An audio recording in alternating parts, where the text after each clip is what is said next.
मेरी माँ, मेरी जिंदगी।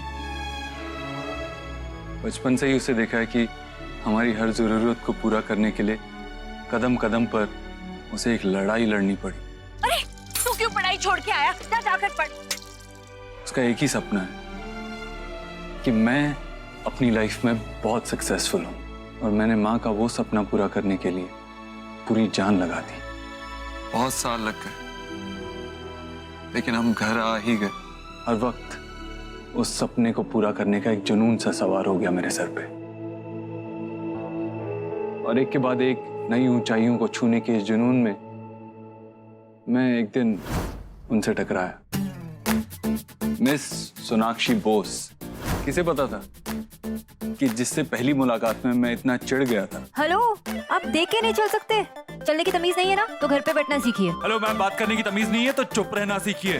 वही मेरी खुशी की वजह बन जाएगी। माँ के लिए मुझे एक अच्छे न्यूट्रिशनिस्ट की तलाश थी, और मेरी तलाश खत्म हुई मिस सोनाक्षी बोस पर।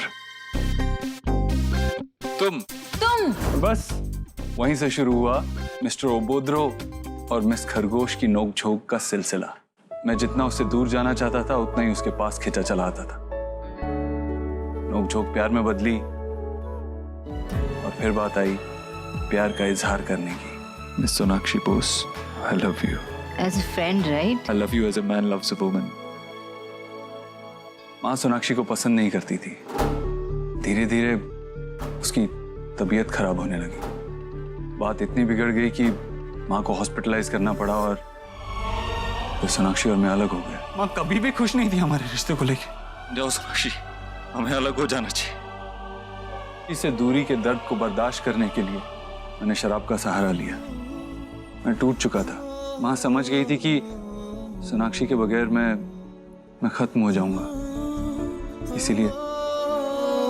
इसीलिए माँ ने मेरा दिल रखने के लिए हार मान ली। खुद मेरा रिश्ता लेके सोनाक्षी के घर गई। मैं तुमसे अपने बच्चे की खुशियां मांग रही हूँ।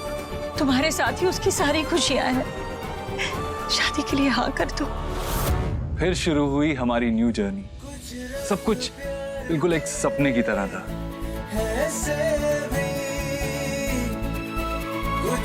शादी के बाद कुछ वक्त तक सब कुछ ठीक था, एकदम परफेक्ट। लेकिन कुछ देर बाद माँ और सोनाक्षी के बीच डिफरेंसेस आने लगे। छोटी छोटी बातों की वजह से सोनाक्षी और मेरे बीच में डिफरेंसेस आने लगे। जिस सिचुएशन में माँ ने हम दोनों को यहाँ खड़ा किया है, वो सिर्फ आपके वजह से। Be a man Dev, accept कीजिए। एटलीस्ट अब तो सच बोलिए। हाँ, ये सारी गलती मेरी ही है। मेरी गलती है कि मैंने तुमसे प्यार किया। मेरी गलती है कि मैंने तुमसे शादी की।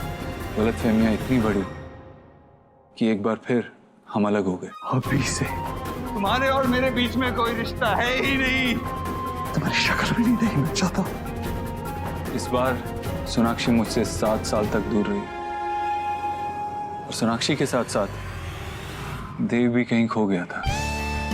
और इस नए देव को मैं खुद भी कभी कभी नहीं पहचान पाता था, पर डेस्टिनी ने हमें एक बार फिर मिलाया। और इस बार सिर्फ सोनाक्षी नहीं, मेरी बेटी सुहाना भी थी। 7 साल की सुहाना। सोनाक्षी और मैंने डिसाइड किया कि हम अपने डिफरेंसेस को साइड पे रखकर साथ जिएंगे सुहाना के लिए। और फिर हमारी लाइफ में शुभ आया। मैं उसके साथ हर मोमेंट, हर पल को एंजॉय कर रहा था। ऐसे में सोनाक्षी फिर से काम शुरू करना चाहती थी। मैंने स्टे एट होम हस्बैंड बनने का डिसाइड किया। शुभ अब इतना बड़ा हो गया था कि मैं भी काम रिज्यूम कर सकता था। सब बहुत अच्छा था। कुछ पुराने रंग फीके पड़े हैं तो कुछ नए रंग ऐड भी तो हुए। आइए मिले इन नए रंगों से, कुछ रंग प्यार के एक नई कहानी में। कुछ रंग प्यार के ऐसे ही 12 जुलाई से रात 8:30 बजे सोनी पर।